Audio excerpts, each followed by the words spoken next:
Hello everyone, welcome to Maths Adda channel. This is special class for all entrance exam of mathematics. Now today we are going to discuss solution of test series 5. In this lecture we will solve the question of test series 5 part B. Means इस lecture के अंदर part B के सारे questions को हम discuss करेंगे.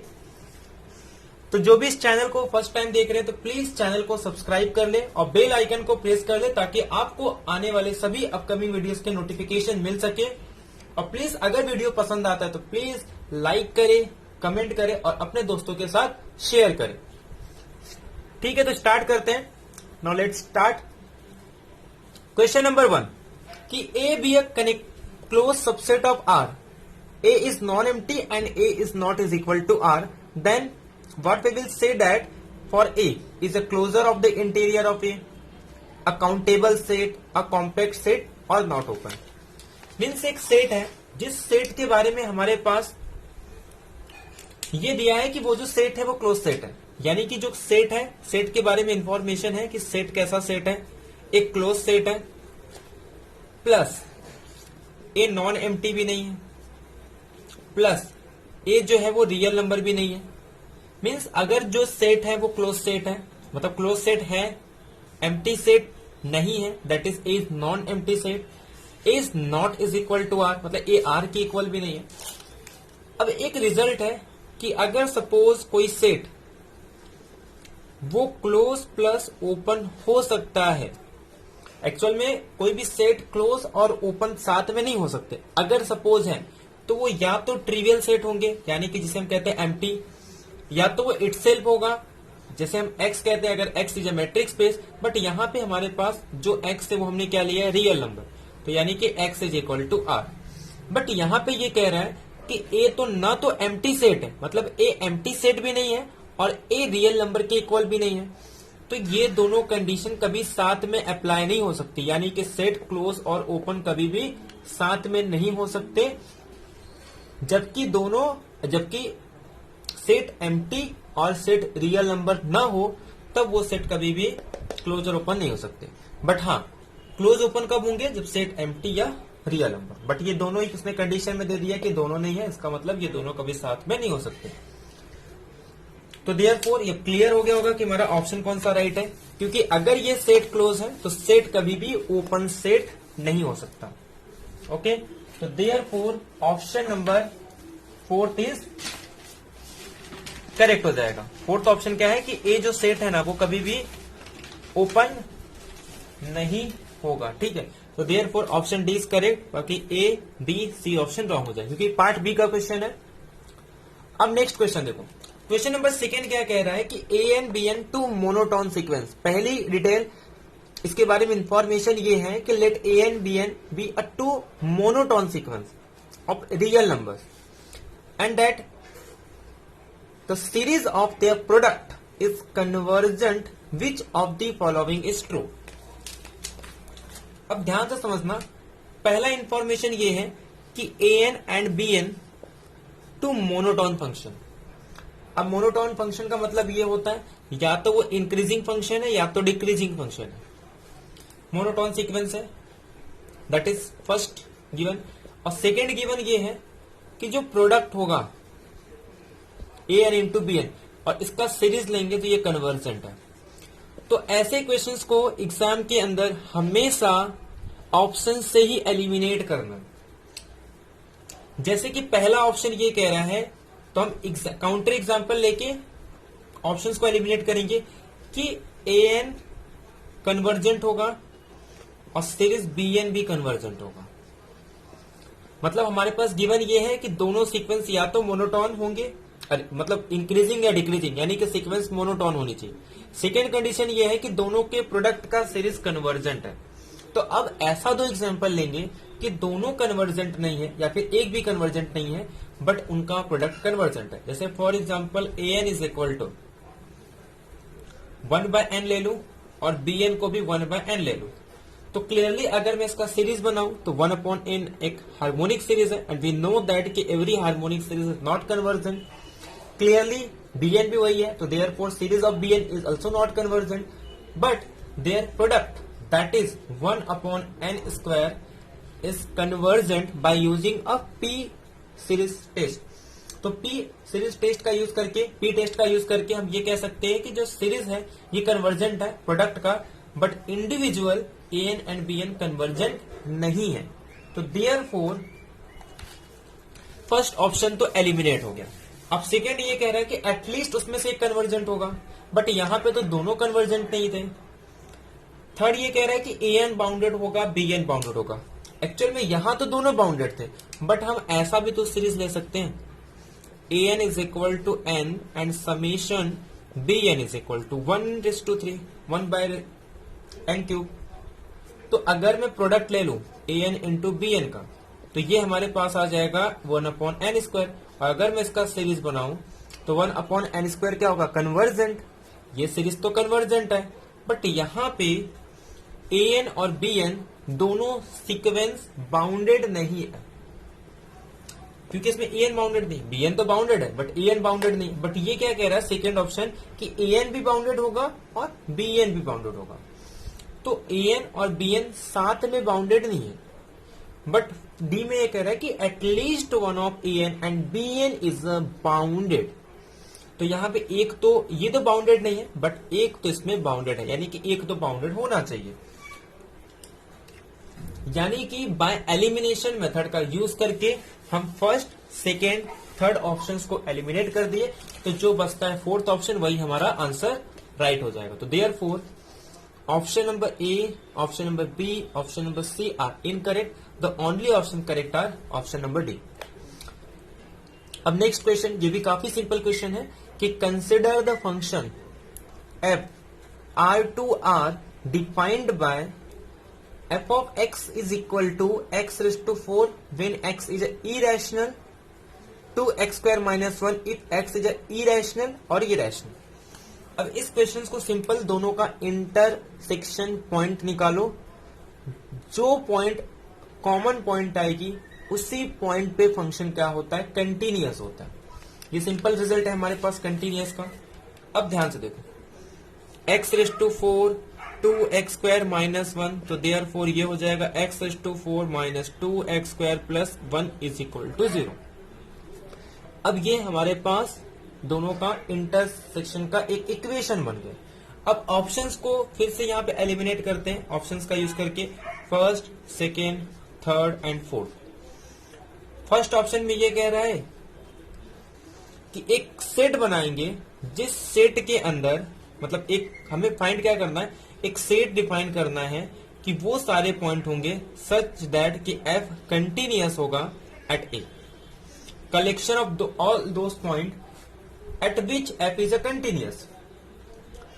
अब ये कह रहा है कि सिर्फ एक ही पॉइंट होगा, वो 1। तो एक काम करते हो, 1 को पुट करते, क्या 0 आ रहा है, तो देखो ये 1 माइनस 2 इंटू 1 2, तो देखो ये 1 प्लस 1 2, 2 माइनस 2 0, यानी कि ये तो हो गया। सेकेंड कह रहा है कि -1 होगा, तो एक काम करते हैं ये भी चेक कर लेते हैं। अब ये जैसे कि इवन फंक्शन है, क्योंकि यहाँ पे x raised to 4 ये x², मतलब ये चेंज ही नहीं होगा, तो ये भी ऑप्शन राइट हो गया। बट ये तो सिंगल चॉइस के क्वेश्चन है, मतलब दोनों रॉन्ग हो जाएंगे, क्योंकि दोनों ऑप्शन राइट है, 1 भी आना चाहिए, -1 भी होना चाहिए। अगर ये ऑप्शन राइट कर रहा हूं तो ये रॉन्ग होगा, ये ऑप्शन राइट कर रहा हूं तो ये रॉन्ग होगा, तो इस दोनों को कैंसिल कर देते। थर्ड कह रहा है कि -1 और 1 दोनों होंगे, तो देयरफॉर ये ऑप्शन तो राइट हो गया। फोर्थ कह रहा है कि एम्प्टी, बट एम्प्टी तो नहीं है क्योंकि 2 पॉइंट सेटिस्फाई कर रहे हैं, मतलब फोर्थ ऑप्शन भी रॉन्ग। हमारे पास जो थर्ड ऑप्शन है वो करेक्ट हो जाएगा, that is set contain the 2 point at which f is a continuous. तो क्लियरली सी ऑप्शन करेक्ट होगा। बाकी ए तो हमें रूट नहीं निकालना, ऑप्शंस का यूज करके एलिमिनेट करना। 24 काफी सिंपल क्वेश्चन है कि पावर सीरीज निकालना है। मैं बहुत बार बता चुका हूं कि लॉग का जो होता है पावर सीरीज वो हमेशा 1 होता है। Therefore B right, A C D option. जितने भी पॉलिनोमियल फंक्शन हो, log n upon P N हो, P N into log n हो, हमेशा उसका रेडियस ऑफ कन्वर्जेंस 1 होता है। ठीक है, next question, consider the function. ये हमारे पास x² अपॉन y² दिया है। The derivative of the function at 1 1 along the direction. ये सिंपल फॉर्मूला है, ये कैलकुलेट करके तुम लोग निकाल सकते हो कि f ऑफ किसी भी फंक्शन का डायरेक्शनल डेरिवेटिव निकालना है at point C in the direction of U, या फिर ऐसे भी लिख सकते हैं फंक्शन एफ का डेरिवेटिव फाइंड करना है in the direction of U at point C. तो इसका सिंपल फॉर्मूला होता है limit H tending to zero F of C plus H U minus F of C upon H. C हमारे पास point है 1 1, सी हमारे पास पॉइंट है 1 1 और h को ले लेंगे h1 h2 और h को ऐसे ही रखेंगे एज इट इज और u के प्लेस पे भी पॉइंट 1 1। तो ये पुट करके फाइंड कर सकते हो, ये क्वेश्चन इजी है। अब next question, question number 26। Question number 26 में ये कह रहा है कि the set of all positive value A, मतलब ए की कौन सी ऐसी वैल्यू होगी जिसके लिए ये सीरीज क्या होगा, कन्वर्जेंट। ठीक है, अब देखते हैं सीरीज क्या गिवन है। हमारे पास जो सीरीज है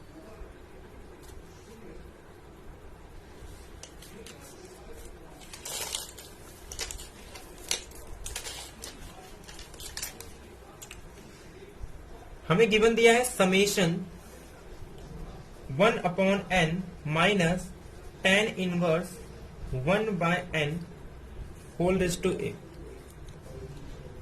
देयरफॉर समेशन 1 बाय एन, अब tan इनवर्स n का एक्सपांशन खोल देंगे तो ये हमारे पास माइनस 1 अपॉन एन, फिर ये 1 by 3 N cube minus 1 upon 5 N raise to 5, फिर ऐसे ही सॉल्व अप टू चलते जाएगा।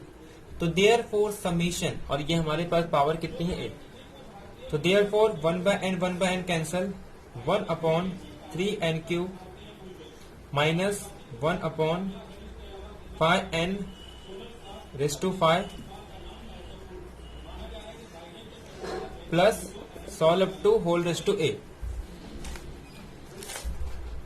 अब यहां से एन क्यूब को कॉमन ले लेंगे तो summation 1 upon n cube 1 by 3 minus 5 N raise to 3 plus,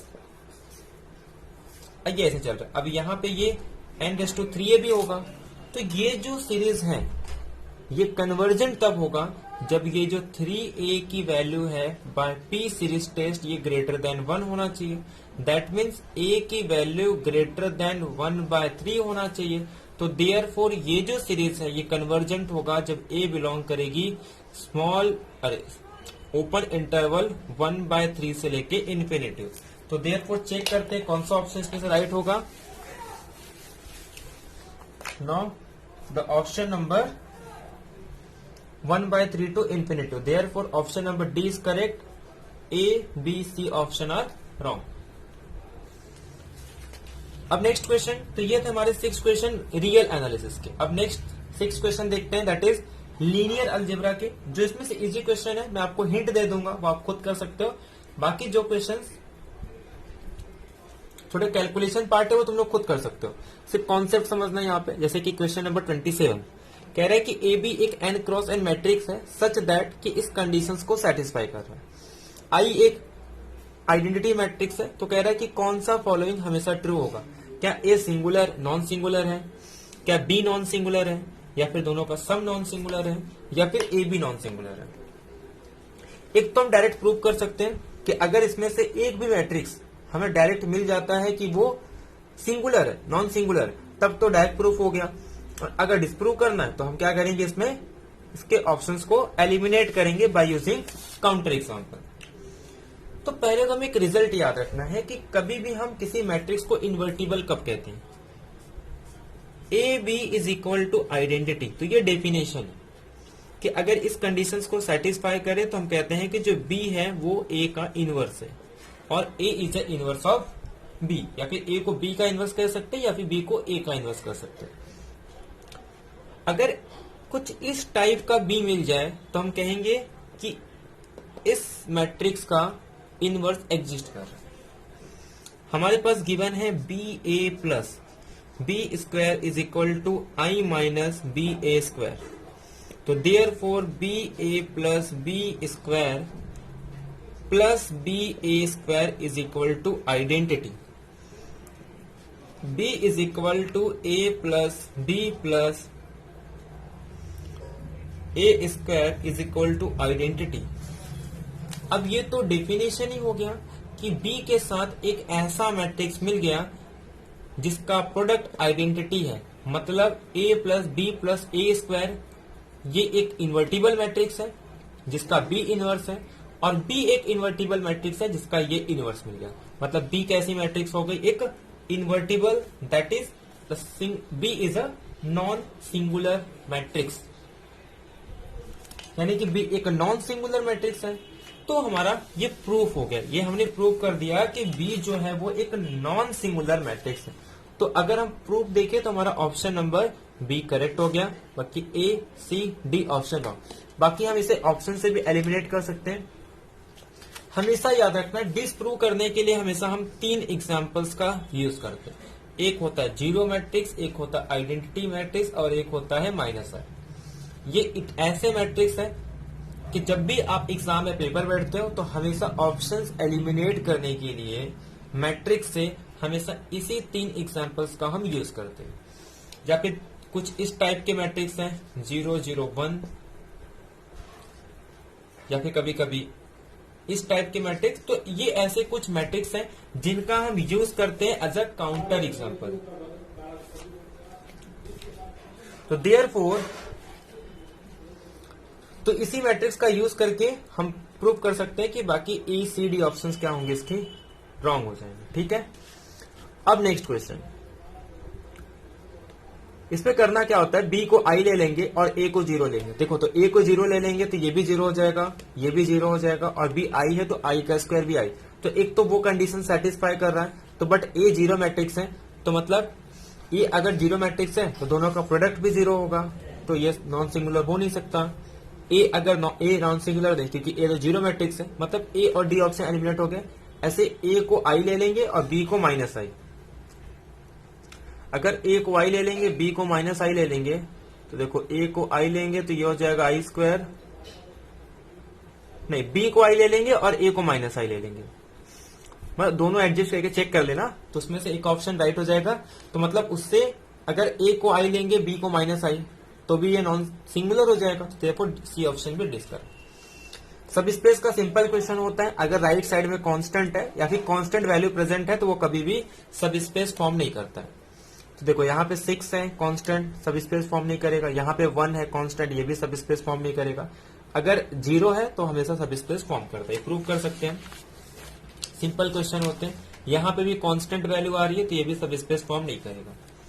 S और टी अगर दो सब स्पेस है R/24 का, सच दैट एस का डायमेंशन 19 है एंड टी का डायमेंशन 17 है, तो देन जो स्मॉलेस्ट पॉसिबल होगी एस इंटरसेक्शन टी की वो 2 होगी, लार्जेस्ट पॉसिबल 18 होगी। समीशन एस प्लस टी का जो स्मॉलेस्ट पॉसिबल है वो 19 है and the largest possible of dimension S plus T is 22। तो ऐसे क्वेश्चंस को ऑप्शंस का एलिमिनेट, अरे ये क्वेश्चंस हम प्रूव कर सकते हैं। एक फॉर्मूला है हमारे पास, जैसे फॉर एग्जांपल डायमेंशन जो होती है ए प्लस बी, तो ए प्लस बी के लिए ले सकते हैं सपोज ए प्लस बी, ये हमेशा लेस देन होता है।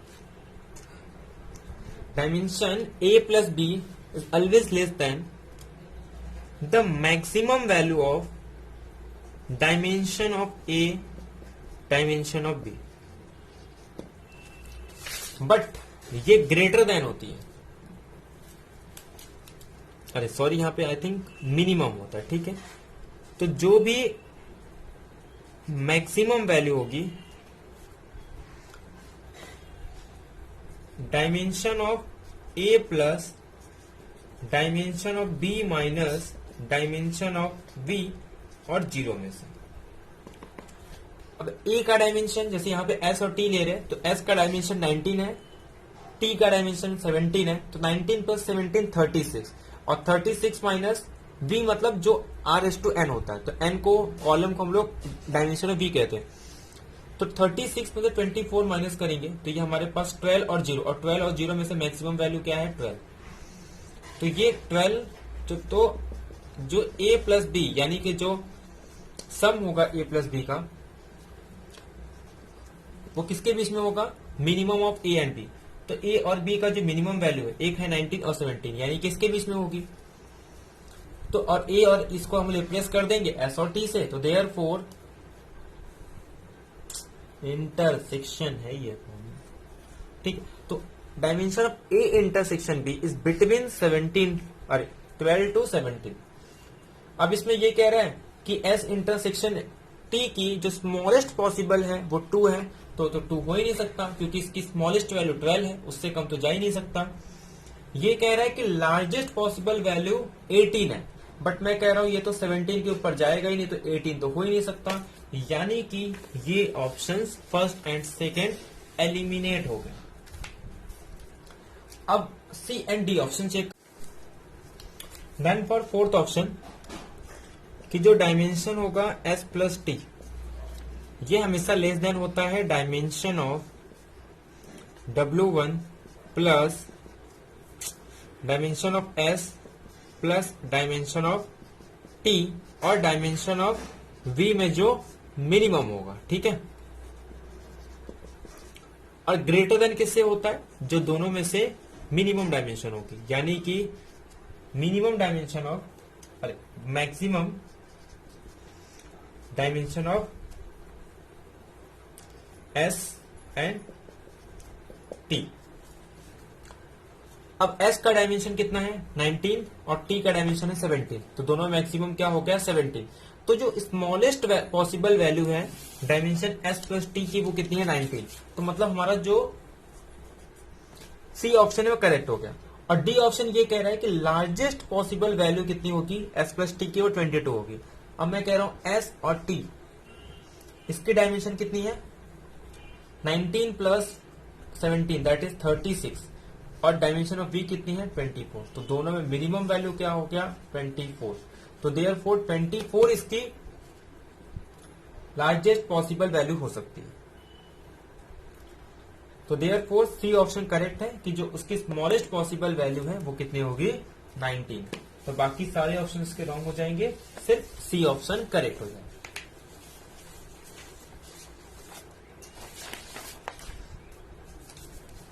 तो therefore option number C right, A B D option wrong हो जाएंगे। अब नेक्स्ट क्वेश्चन, एस एक let linear transformation S and T R cube to R cube be defined by. S को इस तरीके से डिफाइन कर रहा है, टी को इस तरीके से डिफाइन कर रहा है। थीटा की वैल्यू 0 से लेके π/2 है, कह रहा है S11 होगा, T11 होगा, मतलब S11 है बट T नहीं है, T11 है बट S नहीं है, दोनों 11 है या फिर कोई भी 11 नहीं होगा। 11 का क्वेश्चन है, बट यहाँ पे 11 की बात हो रही है। एक काम करते पहले S को देखते हैं, ठीक है। तो हमें अगर स्टैंडर्ड बेसिस से मैट्रिक्स निकालना है तो वो काफी सिंपल हो जाता है। अगर मैं कह रहा हूं कि एस मैट्रिक्स को अगर मैं ध्यान से देखूं तो ये मेरे पास गिवन है 2x 4x minus y 2x plus 3y minus z। अगर इसका मैट्रिक्स बनाना है तो सिंपल क्या करते हैं, अगर स्टैंडर्ड बेसिस से मैट्रिक्स निकालना है तो ये पहले x के कोएफिशिएंट को लिख दो, देखो 2 4 एंड 2। फिर y के कोएफिशिएंट को लिख दो, देखो 0 -1 3। z के कोएफिशिएंट को लिख दो 0 0 -1। क्लियरली ये एक कैसा मैट्रिक्स है? लोअर ट्रायंगुलर मैट्रिक्स है, लोअर ट्रायंगुलर मैट्रिक्स है। और इसके डायगोनल एंट्री क्या है? एक भी 0 नहीं आ रहा है, मतलब इसका डिटरमिनेंट 2 है, क्योंकि अपर ट्रायंगुलर और लोअर ट्रायंगुलर मैट्रिक्स का जो डिटरमिनेंट होता है product of diagonal entry, that is 2 into -1 into -1, मतलब 2 हो गया। तो मतलब 2 तो कैसा नंबर? एक नॉन जीरो नंबर है, तो देयरफॉर ये मैट्रिक्स कैसा होगा? इन्वर्टिबल। अगर ये इन्वर्टिबल है तो ऑटोमेटिक क्या होगा? ये 1 1 हो जाएगा। और ऐसे ही टी एक रोटेशन मैप है। अगर मैं टी को ध्यान से देखूं तो इसके क्वेश्चन हम लोग काफी कर चुके हैं 60 डे चैलेंज में, कि टी ये एक रोटेशन मैप है, cos theta sine theta sine theta cos theta. तो हम क्या करते हैं, इसका पहले 2 क्रॉस के लिए इसका डिटरमिनेंट फाइंड करेंगे। अगर 1 होगा तो रोटेशन, -1 है तो रिफ्लेक्शन। और ये जेड 3 क्रॉस 3 का ये एक रोटेशन मैप है, तो ये हमेशा इन्वर्टिबल होता है। तो देयरफॉर सी ऑप्शन करेक्ट हो जाएगा कि दोनों 1 1 होंगे, बाकी A B D option wrong. Question number 31 काफी सिंपल क्वेश्चन है, ये आप लोग कर सकते हैं।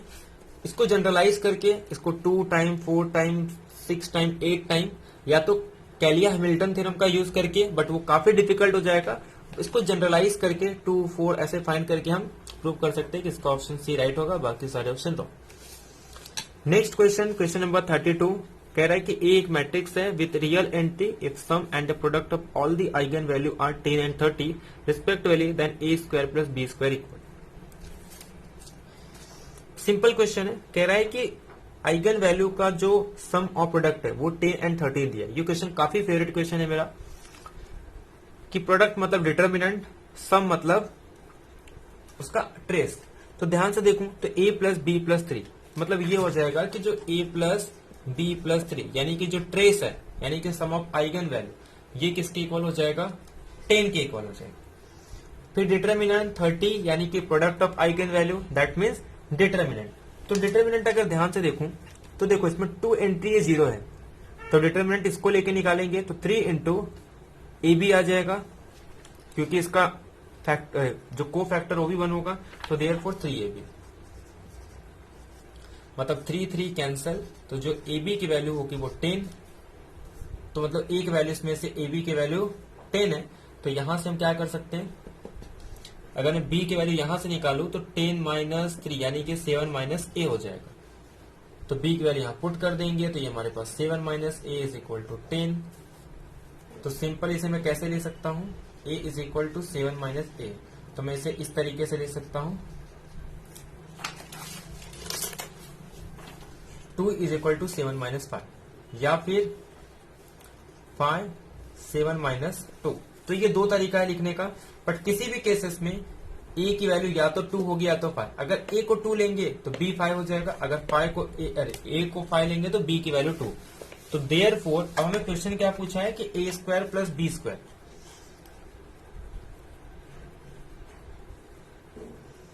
तो देयरफॉर 2 स्क्वायर प्लस 5 स्क्वायर या फिर 5 स्क्वायर प्लस 2 स्क्वायर, बट दोनों ही केस में इसका आंसर क्या आएगा 29। तो therefore option number A correct हो जाएगा, बाकी सारे ऑप्शन रॉन्ग। तो therefore A option correct, B C D option wrong. तो टाइम भी हो रहा है तो फटाफट देख लेते हैं। अब देखो क्वेश्चन नंबर 33, इसमें क्या करना है, ये ux हमारे पास गिवन है 2x1 माइनस 1, और कह रहा है कि ये जो फंक्शन है वो vx फाइंड करना है ताकि ये जो फंक्शन है वो एनालिटिक हो जाए, और हमें पता है कि एनालिटिक फंक्शन है तो ये CR इक्वेशन को सेटिस्फाई करता है, मतलब ux is equal to vy होगा and uy is equal to minus vx। तो हम इसे ऑप्शन से एलिमिनेट कर सकते हैं, मतलब v को एक बार x के रिस्पेक्ट में करेंगे और एक बार v को y के रिस्पेक्ट में, ऐसे u को x के रिस्पेक्ट में और u को y के रिस्पेक्ट में। तो जो भी v की वैल्यू ये इक्वेशन को सेटिस्फाई करेगी वही हमारा आंसर राइट होगा। तो ऐसे यहां पर अगर इसको मैं x से डिफरेंशिएट करता हूं तो इसकी वैल्यू क्या आ जाएगी 2 टाइम्स 1 माइनस वाई। अगर उसको v के रिस्पेक्ट में करते हैं तो ये हमारे पास क्या आ जाएगा -1, तो देयरफॉर -2x।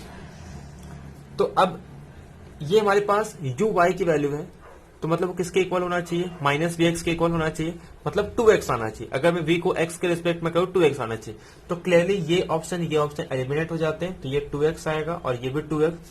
बाद में ऐसे हम v को विथ रिस्पेक्ट टू x करेंगे और v को विथ रिस्पेक्ट टू y करेंगे और u के साथ चेक करेंगे, तो ये ऑप्शन राइट होगा, बाकी option wrong. Question number 34, f of z given है कि summation z is to n is going from 1 to infinity z minus i is equal to 2। अब यहाँ पे एक पॉइंट है, हमें इसका इंटीग्रल निकालना है, तो z minus i whole raise to 15। तो i यहाँ पे पोल है, कितने ऑर्डर का है, 15 ऑर्डर का है। तो हमारे पास बाय कॉची रेसिड्यू थ्योरम 2 पाई आई इंटू यहाँ पे 15 है तो 14 का फैक्टोरियल, यहाँ पे उतने टाइम हम डेरिवेटिव ले लेते हैं, z minus i raise to 15, तो z minus i raise to 15 ये तो कैंसिल हो जाएगा, और डेरिवेटिव कितना लेते हैं n माइनस 1 टाइम, यानी कि z रेज टू 14 और summation of z raise to n, where n is going from ये 0 से लेके 15 तक। तो ऐसे हम फाइंड करेंगे, तो जब इसको सॉल्व करेंगे तो ये जो टर्म है ये कहां तक होगा, 1 से लेके 15 तक। तो अब अगर हम इसको 14 टाइम डेरिवेटिव करेंगे तो जो z से लेके 13 तक के टर्म होंगे वो तो 0 हो जाएंगे, बचेगा कौन सा z⁴ और z⁴ तो z⁴ को जब 14 टाइम डिफरेंशिएट करेंगे तो वो कितना हो जाएगा 14 का फैक्टोरियल, और जो 15 वाले टर्म होंगे वो 15 इंटू जेड बचेगा। जैसे z² को अगर हम 1 टाइम करते हैं तो वो 2z होता है, ऐसे अगर 3z को 2 टाइम करें तो वो 3 फैक्टोरियल इंटू जेड होता है। तो ऐसे ही अगर 15 को 14 टाइम करेंगे z⁴ को तो 15 इंटू z⁴ होगा। तो z⁴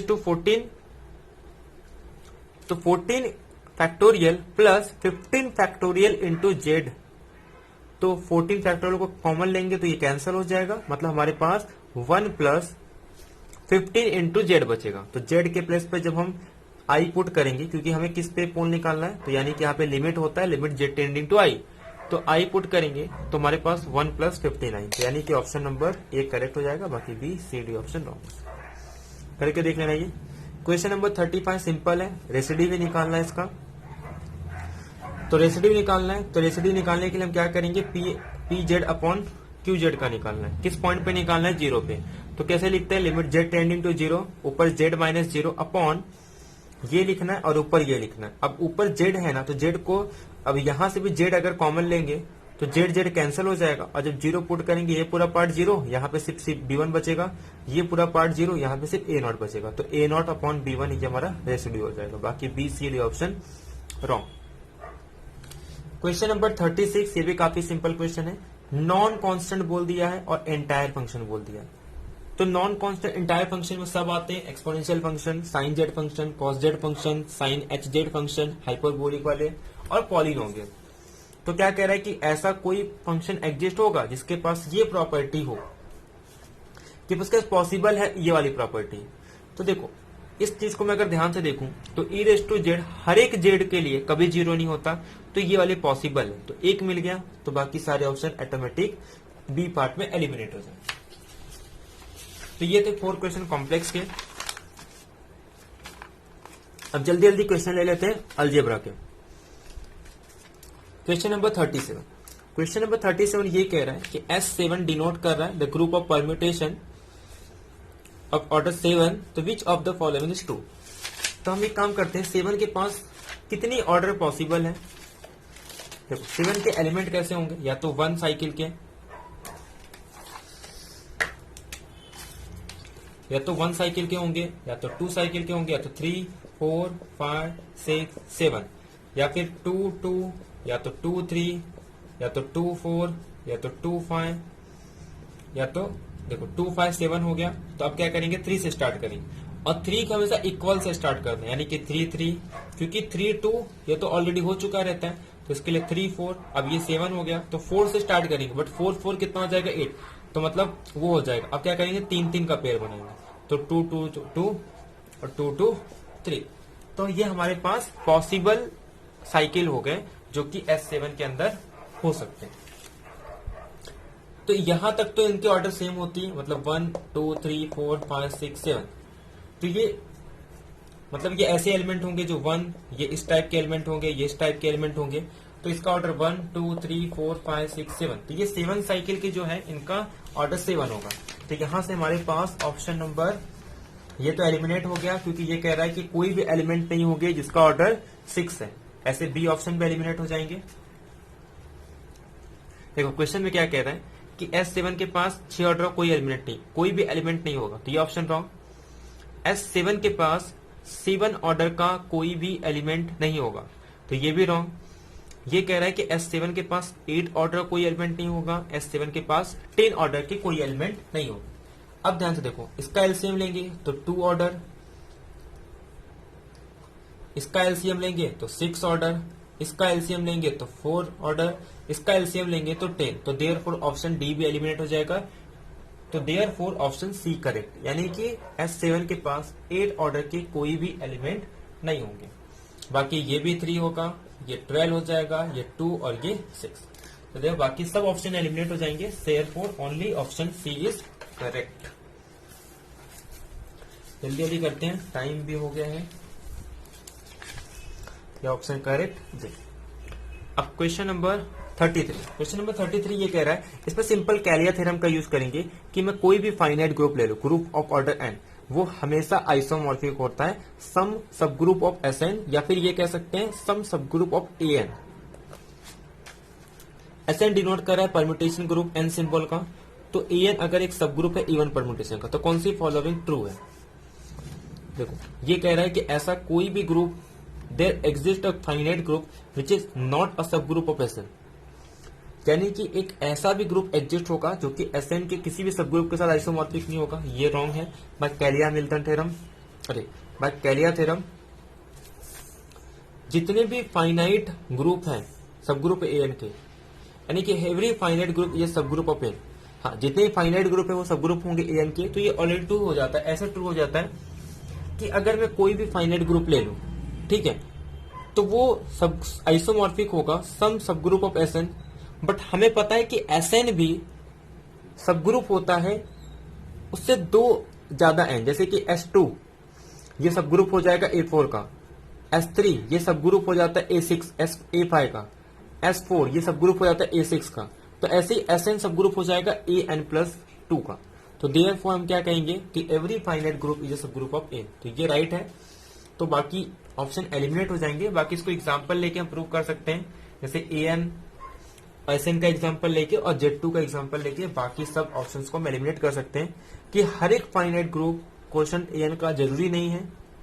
और फिर जो लास्ट में कह रहा है कि ऐसा कोई फाइनाइट एबिलिंग ग्रुप नहीं है जो कि एसएन के क्वोशंट के साथ हो, ये तो क्लियरली ट्रू है क्योंकि एसएन और एन इसका ऑर्डर n-2 होता है, इसका ऑर्डर n फैक्टोरियल बाय 2, तो n फैक्टोरियल कैंसिल 2 ऊपर चले जाएगा और 2 ऑर्डर का तो एक ही सब ग्रुप होता है Z2, और Z2 साइक्लिक है तो ऑटोमेटिक अब एन हो जाएगा। ये तो डायरेक्टली रॉन्ग हो जाता है।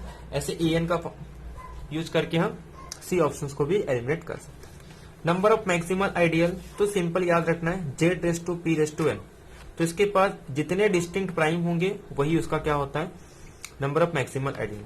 तो 27 को ले सकते हैं 3 तो इसके पास डिस्टिंक्ट प्राइम कितने हैं, प्राइम डिवाइजर सिर्फ 3 है, तो मतलब बी ऑप्शन करेक्ट, एक ही प्राइम डिवाइजर है वो 3। Which of the following ring is a PID, इसमें से कौन सा पीआईडी होगा? ये तो इंटीग्रल डोमेन ही नहीं होता, रॉन्ग। ये भी इंटीग्रल डोमेन नहीं होता, रॉन्ग। जेड ऑफ एक्स ये पीआईडी नहीं होता क्योंकि ये 2x से जनरेट होता है, तो इसके पास प्रिंसिपल आइडियल नहीं है इसीलिए पीआईडी नहीं है, तो देयरफॉर ये ऑप्शन करेक्ट हो जाएगा क्योंकि ये आइसोमॉर्फिक होता है क्यू ऑफ y को where y is a field, तो Q of x is always a PID, तो देयरफॉर बाकी सारे ऑप्शन रॉन्ग हो जाएंगे, therefore only option A is correct. This is the 25 क्वेश्चन में डिस्कस किया आज, 20 क्वेश्चन डिस्कस किया क्योंकि जो 5 क्वेश्चन है वो अप्लाइड किया, तो अप्लाइड क्वेश्चन सब कैलकुलेशन पार्ट होते हैं तो उसे हम डिस्कस नहीं करते यहाँ पे। तो real algebra, modern algebra and complex के 20 क्वेश्चंस को हम लोग आज डिस्कस किए। तो उम्मीद करता हूं आपको लेक्चर पसंद आया होगा, और अगर लेक्चर पसंद आए तो प्लीज जितना हो सकता है अपने दोस्तों के साथ शेयर करें। और एग्जाम के सिर्फ और सिर्फ अब 18 डेज बचे हैं, आज 8 हो गया तो 26 को पेपर है, तो अच्छे से पढ़ाई करो, बढ़िया तरीके से पढ़ते रहो। तो ठीक है, तो आज का एंड करते हैं, मिलते हैं नेक्स्ट लेक्चर में। Thank you.